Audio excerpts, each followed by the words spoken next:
Hey guys, it's Phil, and welcome back to another episode of Earth Nails and Tales. Today I'm going to be giving you a follow-up tour of the fall garden, and we're going to be getting into some transplanting and some thinning of our previous planted vegetables. So let's get started.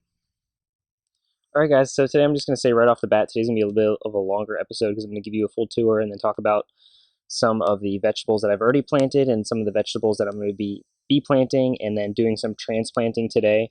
So make sure you check out the description of the video below, and I'll make sure that I put in some links so you can click to different points in the video if you have certain interests. So make sure you check out that before continuing. But here is our garden so far. And before I start walking around, as I said, we're going to be doing some transplanting. So I have some vegetables that I started a few weeks ago, about 4 weeks ago for some of them, the broccoli and the kale. And then about 2 weeks ago, I started some cabbage and some pak choi. And then earlier this week, I started some spinach. So I'm not going to be transplanting all these today. I'm just going to be doing the broccoli and the kale. But still, there's a lot to be looking forward to in the future. And then another one that I'm super excited about doing is the ground cherries. And I was not successful with growing these in the fall, or correction, the spring. However, I've got these guys pretty established outside, so I'm really excited to get these in and see what they do. They're supposed to be an amazing berry. They're basically the size of a small cherry tomato, and they have a husk like a tomatillo, but they taste like pineapple. So very interesting. And again, I'm just super excited to grow those, so I'm hoping those come out well. But let's carry on in the garden and see what we've got. So some minor changes. This bed has got cleaned up because I'm going to be planting all of the broccoli in here today. So I'll probably just transplant some of them and then show you guys how to do maybe like one or two. So this whole bed here is going to be broccoli. Back there, I currently have some nightshades, some peppers, tomatoes, and eggplant still going. So I'm going to be interplanting some carrots in those today. And if you're curious about planting carrots in grow bags, I have another video that you could check out that I just did as well. And at the end of the fall, I'm going to be planting some spinach in there. So that'll be strictly carrots and spinach by the end of the fall. In this bed right here, I planted some beets that I got 2 weeks ago. So those are doing really well. I'm going to be thinning those, and I'll show you guys how to thin those in this video. Coming over here, previously I planted some Swiss chard, which isn't really popping up, but I've only planted a third of the seed that I'm planning on planting. So I do have some plants, but I'm not going to be planting any today. I'm just showing you what they look like. So they're looking pretty good, some of them plants, but I'm definitely going to have to be planting more, as again, I only planted a third of them, so I'm going to be planting some more in the future. But this whole long row here is going to be Swiss chard. Then back here, I have some collard greens. Unfortunately, I waited too long to weed this bed, and when I was weeding, it ripped out some of the collard greens. So I'm going to see what happens with these guys, but if they don't come back up, I can just plant some more seed. But this whole bed back here is going to be collard greens. This bed right here is going to be kale, which I'm going to be transplanting today, so that'll be finished, and then I'm going to be putting some mulch down on those to make sure that I don't get any weeds back. In this middle portion here, like where this gate used to be, I'm going to be planting radishes. Again, that'll be later in the season. So now we're getting into the more updated stuff. We got some yellow squash and zucchini growing. So if you remember from the video 2 weeks ago, and if you don't remember, I'll make sure that I post or put the link in the description below so you can see the comparison. But this is only 2 weeks of growth, these zucchini here. So they are pretty happy with how they've been growing. And then same thing over here. Honestly, I don't remember which one's yellow squash or which one's zucchini, so we're going to find out in the future. But either way, they liked about the same plant spacing, so they're looking pretty happy, which I'm pretty excited about. And then over here in the future, I'm going to be planting some red cabbage and some green cabbage, so that'll be exciting. Moving on to the other side of the garden, right here, this whole bed is going to be lettuces right here. And then right here is going to be the ground cherries. So I'm going to be planting 4 plants there. Again, I'll probably just transplant some of them, and then I'll show you how to transplant one of them. So over here we have our nightshade bed from the spring, and it's doing just absolutely amazing. We have our Roma tomatoes, we have our cherry tomatoes, and I'm going to get a close-up on here on these tomatoes. But we also have eggplant, habanero peppers, jalapeno peppers, and banana peppers. And this bed is just overall doing amazing. You can see all these like beautiful red tomatoes in here. So there's just bunches everywhere. And we really just started getting a good production, and we just continue to pick them, and they're just giving us more and more and more. So as you can see, I'm not really trimming these tomatoes or pruning them, and they're producing really well. It just goes to show that you don't have to trim tomatoes or prune tomatoes, but if you do, you can prune them to make them like the style and that you want them to look. But honestly, you don't need to prune the tomatoes to get the production that you want. And as you can see here, I got the Romas, and they're producing well too. We got lots of flowers left still. Now that the weather's cooled off a little bit and the moisture and the soil is starting to be a little bit cooler and maintaining that moisture better, I think we're going to be seeing a much healthier production, which is really exciting. So this bed is just doing fantastic. A little bit over here, as I said, we have our eggplants. We've been getting a bunch of eggplant. We actually just cut some off. We made some eggplant parm the other day, which was delicious. So we cut off about 9 eggplant. Not off of just these 2 plants. We have 2 more in the other bed. But here, I'll just show you. Actually, because we do have some growing right now. Some beautiful eggplants. There's one. There's another one down here. So they're still growing. Very happy. I'm gonna have to throw some fertilizer on them just to keep them going, because they probably will keep producing. And then we have our banana peppers over here, and we just picked a lot of this plant. We just picked a bunch off. But here's a banana pepper just so you can see what it looks like. So we did just pick a bunch of those off. So we have a whole bushel full of those. And then the purple beauties, we had some issues with these earlier in the spring and the summer, but now they're looking beautiful. So the nightshade bed is doing really well. And then we got our hot peppers, habanero, and then also some jalapeno in here. We did cut them, and we're probably going to be making some hot sauce. So if you have some interest in a hot sauce recipe, make sure you like and comment below so I can maybe make a video on that, because I've done pickles before and people really seem to like that video. Over here we have our potatoes. So I've never grown potatoes in the fall, but I planted these, I want to say 4 to 6 weeks ago, and they seem to be doing pretty well. So we got another 2 months left before we should get our first frost. So if we might get some potatoes. I mean, we're going to get some potatoes, but they might not be as big as you would normally see. But I'm really debating about covering these guys just to extend the seasons to make sure that I get some larger potatoes. But they're doing really well, so I'm pretty happy with that.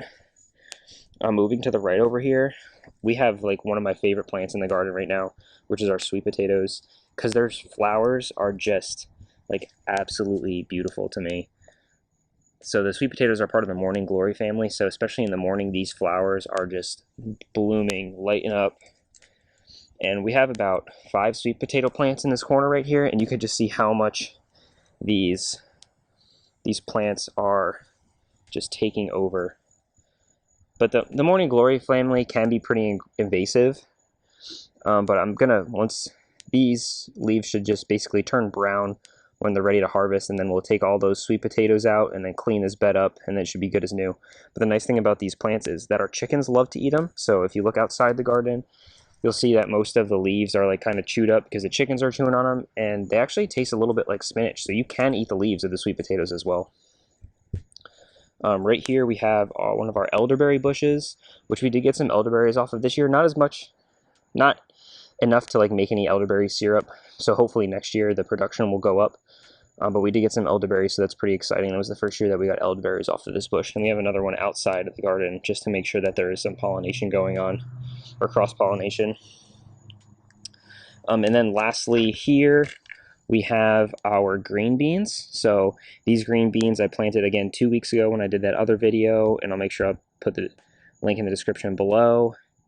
So 2 weeks, I mean, you could just see how much they've grown. And the reason why I put them in this bed here is because I had brassicas earlier in the season, and I explained this more in the other video as well. But legumes, beans, peas, legumes, they fixate the soil and add nitrogen to the soil. So that's why I put them here, just to kind of re-amend the soil and get the nutrition going again from the brassicas.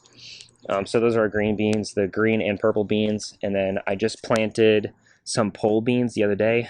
Sorry I didn't do a video on this, but I didn't think it was necessary just because they're planted the exact same way.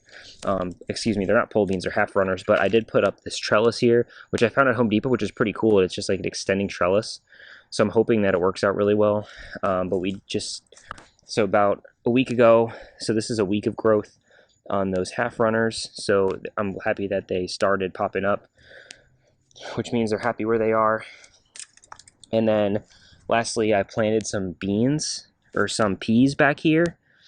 They're kind of hard to see because they're covered by the sweet potato right now, but once the sweet potato starts to die off, these peas will take off, but you can see the peas back there.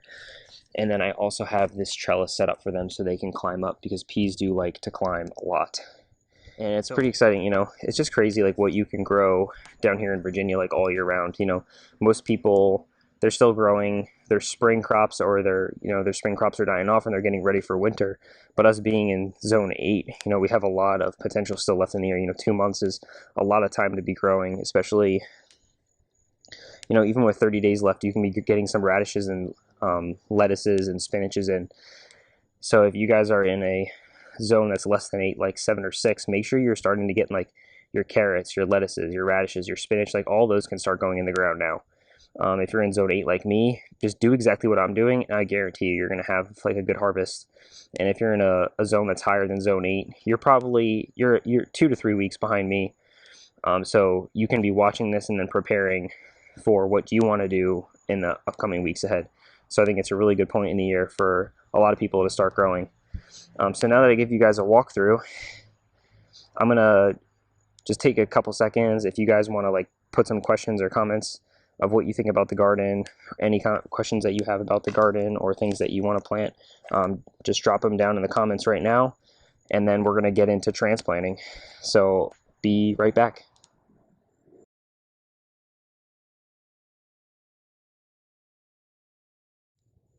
Alright, so I wanted to show you guys how to do some transplanting.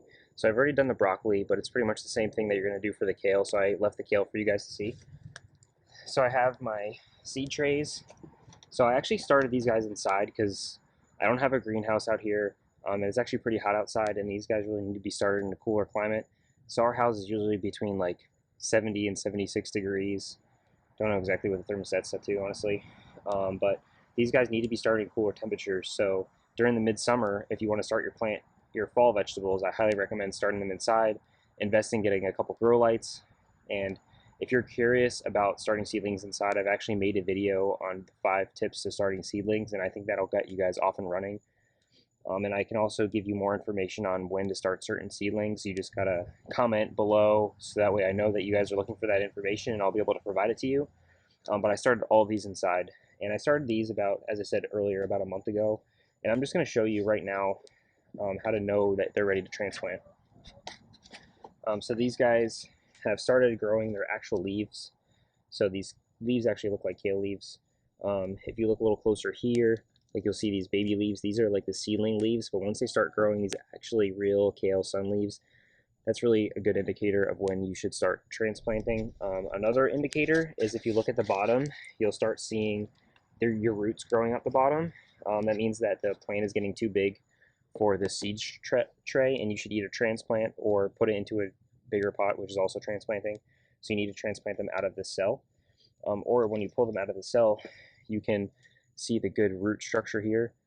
So you don't want too many roots because they're going to get tangled and choke each other out. So this is a good time for this to be planted. So what I'm going to do here is have 2 rows of kale. I have 2 different varieties. So I'm going to have a row in the back and then a row in the front. And I want them spaced about a foot apart. So I have this really nice like garden knife, which is a foot long. So this is really, really nice tool. And I could put a link to the description in the video below. But this is a really nice tool to have because it allows you to have proper spacing between your plants and your rows. So I'm going to do that now.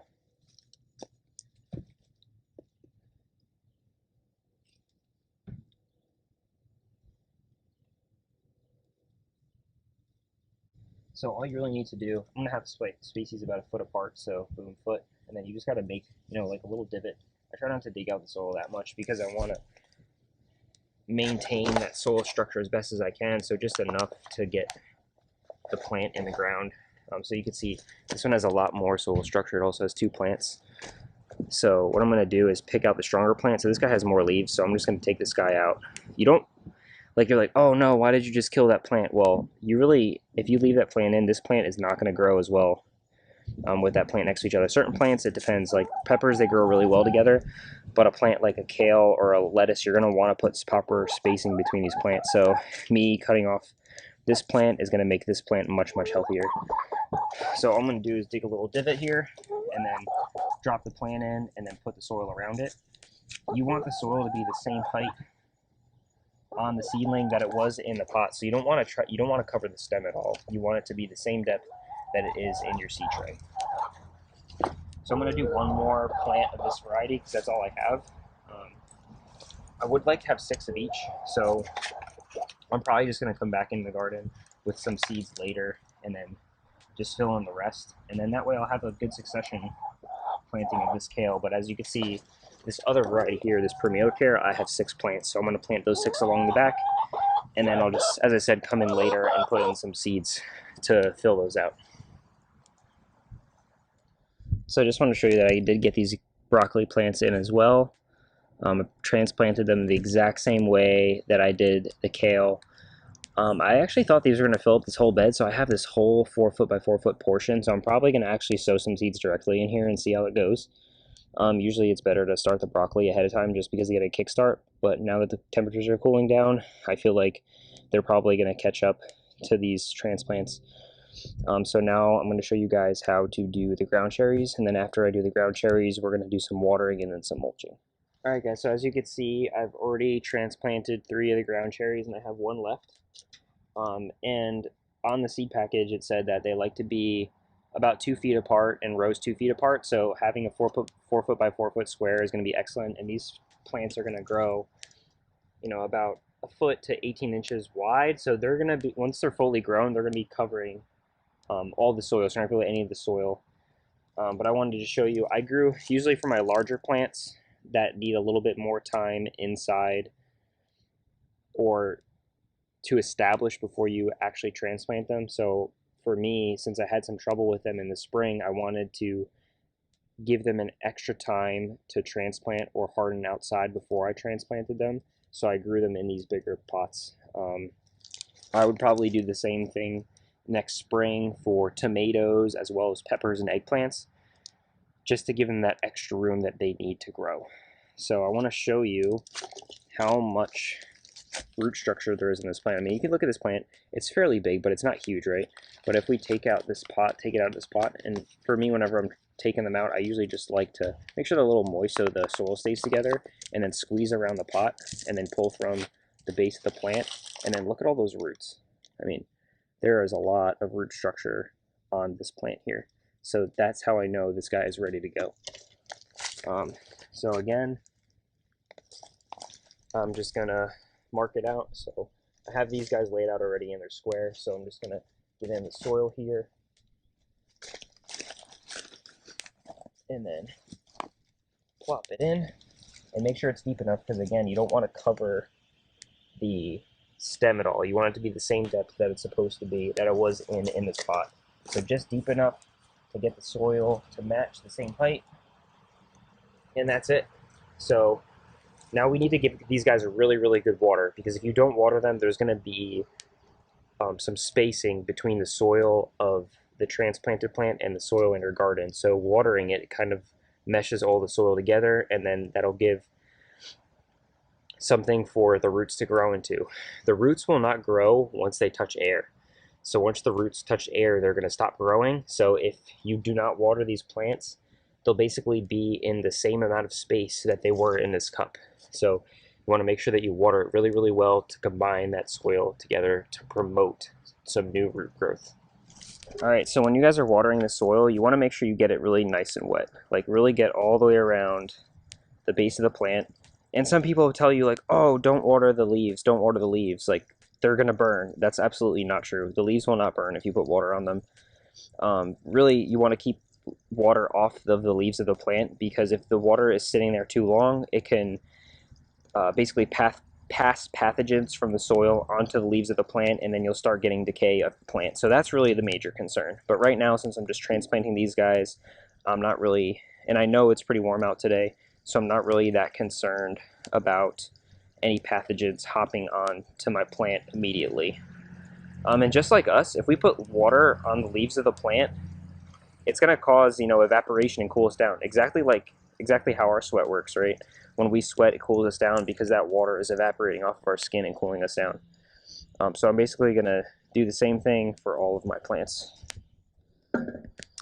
And I know some people are probably saying, like, oh, you have such a huge garden, like, why don't you use a sprinkler? Well, when you're transplanting, I think it's really important to hand water them, because you're making sure that your specific plants are getting enough water, and they're also not getting like overwatered all at once, because that might move the plant around. So hand watering them is probably, in my opinion, is the best thing to do for a freshly transplanted plant.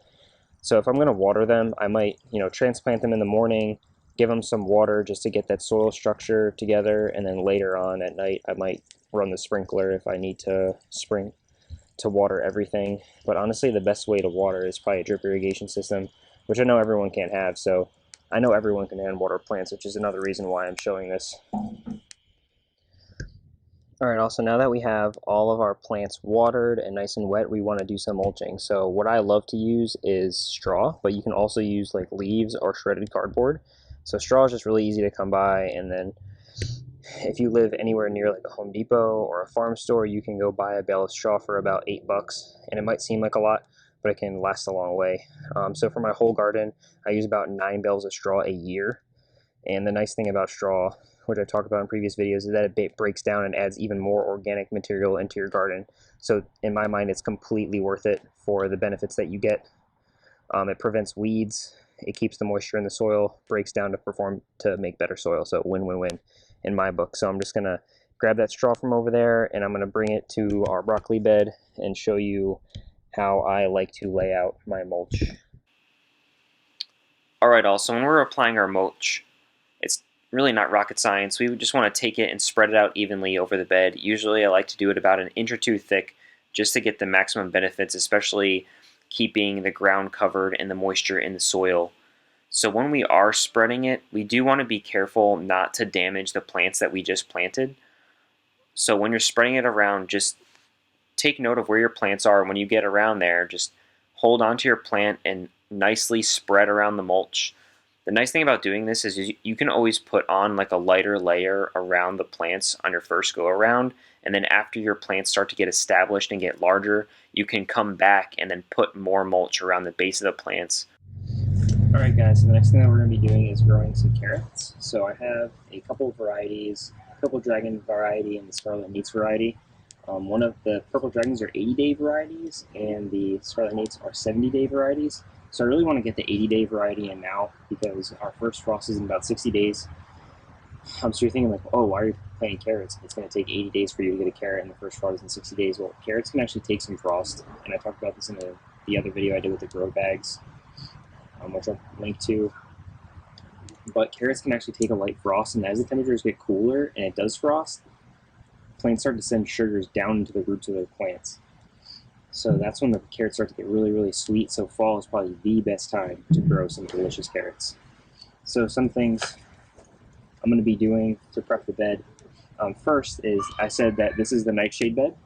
So I'm going to prioritize this empty space over here, because ideally you want to keep the ground covered for as much as you can. So since this space is empty, this is where I'm going to start my carrots. And I'm going to be doing about 1/4 of my total carrots today. And then I'll be doing another 1/4 in a couple weeks, and then 2 weeks after that, and 2 weeks after that. So basically I'm going to be planting over all of my carrots over the course of 2 months. So one thing I like to do in my soil is add some coffee grounds. And a lot of people like to add coffee grounds instead of adding compost because of the fine texture of the coffee ground. So it's not going to prevent the carrot from growing, or it's not going to cause the carrot to fork, which means it's going to split from like hitting a rock or something. If you don't have really fine sifted compost, that can happen. But if you have really fine sifted compost, like some mushroom compost, or you've went through and like sifted it really well, you're not going to have that problem. But I still like to add in the coffee grounds, the old coffee grounds. And remember, they can't be flavored. So you need to just have plain coffee grounds. It can be, and it can't be decaffeinated either because they use formaldehyde to decaffeinate coffee, and you don't want that in your soil. Don't recommend that you drink that either. But so make sure these are unflavored, natural coffee grounds.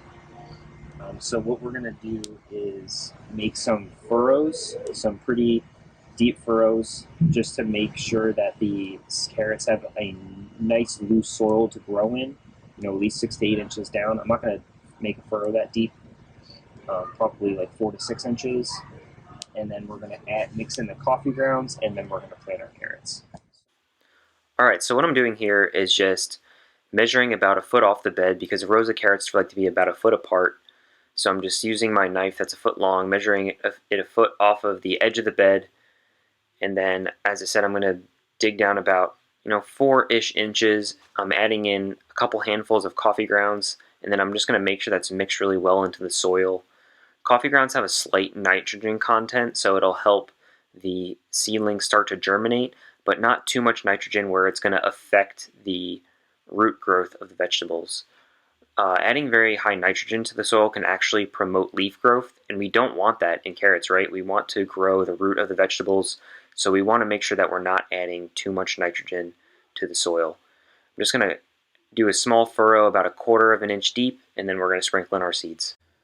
Okay, so when we're sowing our seeds, we want to make sure that we're using a little bit extra than the number of plants that we want. This is just going to ensure that we have seed germination. So what I like to do is just put them in the palm of my hand and squeeze them between my thumb and my pointer finger, and then just slowly move across the furrow and sprinkle the seeds in. And then once you're done, just take a look at it again, and if there's some empty spots, you can just take some more seeds and fill in that empty spot. After that, we're just going to take our hands and then fill in that furrow, putting in the soil over our seeds, pat down that soil, and then we're going to be ready for watering. So I just want to say that watering is extremely important for carrots. I know they're important for all vegetables, but they're even more important for carrots. Carrots have a pretty long germination period, anywhere from like 2 to 3 weeks. And over that whole period of time, as I've said previously with seed germination, the seeds have to stay wet the whole time they're germinating. So that becomes even more difficult for carrots due to the long germination period. So what we want to do is give them a really good watering, and then make sure we get the mulch on, and then go out there every day or so and then lift up that mulch, make sure that soil is still moist, and if it's not, then we're just going to give them another good water.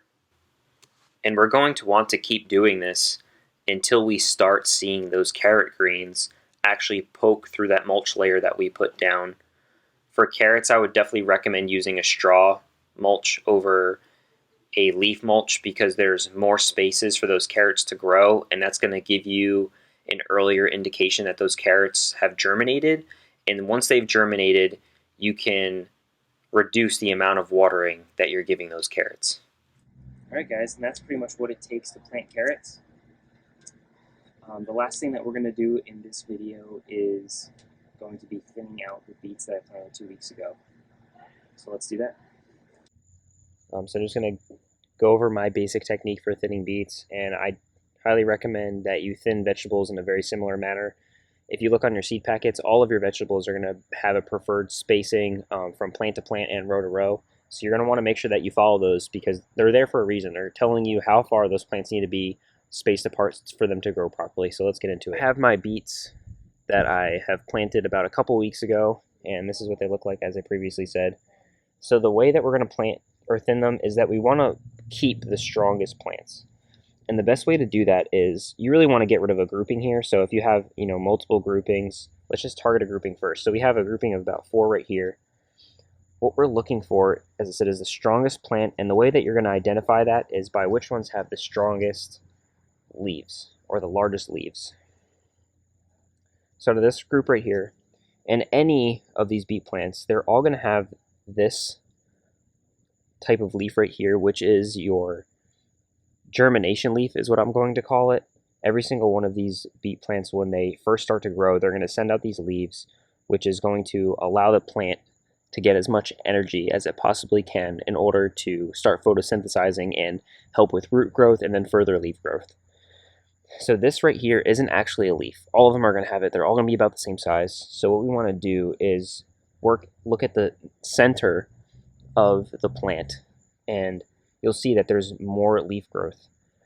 So for me, looking at these 4 plants here, this plant right here that I'm holding, that I've been talking about, has the strongest leaves. So even though we do have some, it looks like some insects have gotten it and eaten it, this plant is, has very strong leaves, and it also is throwing off more leaves than the rest of this bunch. So I'm going to take the leaves, or I'm going to just pull out the beets from the rest of this bunch here, and then leave this guy to grow.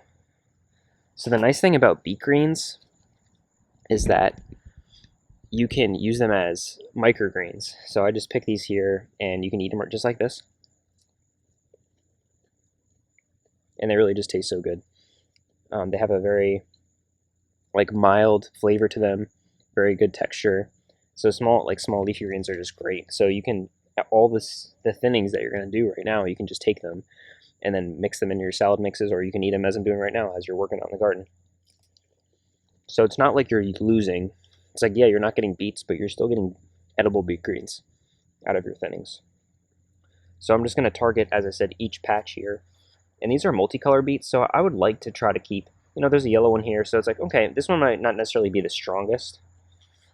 But since it's yellow, I want to keep that one because this one's red. So I'm going to pull these 2 red ones out, so that way I'll get a mixture of gold and red beets. So definitely just take your time and work your way through each one's. Some of them might be a little bit more difficult to figure out, like which one's stronger than the other. Just use your instincts. They're not going to be that much different. And at the end of the day, you're still going to get a good harvest. So that's the whole point, right? And you want to have fun, so don't really stress about it too much. All right, so I just wanted to show you the finished product a little bit closer up. So you can see these are spaced pretty well. The package said, between 3 and 4 inches. So even though they're not perfectly spaced and they're kind of falling over, I'll probably prop some soil up next to all of these roots, but they don't need to be perfectly spaced because some are going to grow it a little bit faster than others. So by the time some grow and we pick them, the other ones will be able to, continue growing and fill in their space. So that's what the final spacing looks like. I mean, that's still going to be about, anywhere from 16 to 20 beets, which is a lot. And then pretty much the same thing I did over here. And then this is all the thinnings. So I'm going to, go inside, wash these off, and then I'm going to be able to make a beautiful salad mix. And I wish I was growing some, lettuce right now. It would be amazing. I could make a great mixed salad out of that. All right, guys, so this is going to be the end of the episode here, and I just wanted to show you this pano of the beginnings of the fall garden and all the work that we did today. This is a pretty long and in-depth episode, so I hope you guys liked watching this content, and make sure you're throwing some comments down there so that way I can keep providing what you guys want to hear. So if you guys enjoyed this video and got something out of it, please make sure you like and subscribe. And then if you have seen my other videos or want to continue following me throughout the fall, or watching my grow bag video if you're a newer gardener, please make sure you hit the bell so that way you continue to get notifications about all of my videos. Every time I post a video, you'll get a notification. And I'm really just doing these things for you guys, as I said before, I'm out here in the garden all the time. I just love gardening, and I just bring my camera out here just to show you guys what I'm doing, and just to drive your interest and get you out in your own backyard and doing the same thing. So if you have something that you want to see or you have questions that you want to ask, please make sure you put them in the description below. Make a comment, because that's how I know that you guys are engaging and want to see something, and then I'll be more than happy to create that content for you. So again, my name's Phil. This is Earth, Nails, and Tales, and I hope you enjoyed this episode. Thanks for watching.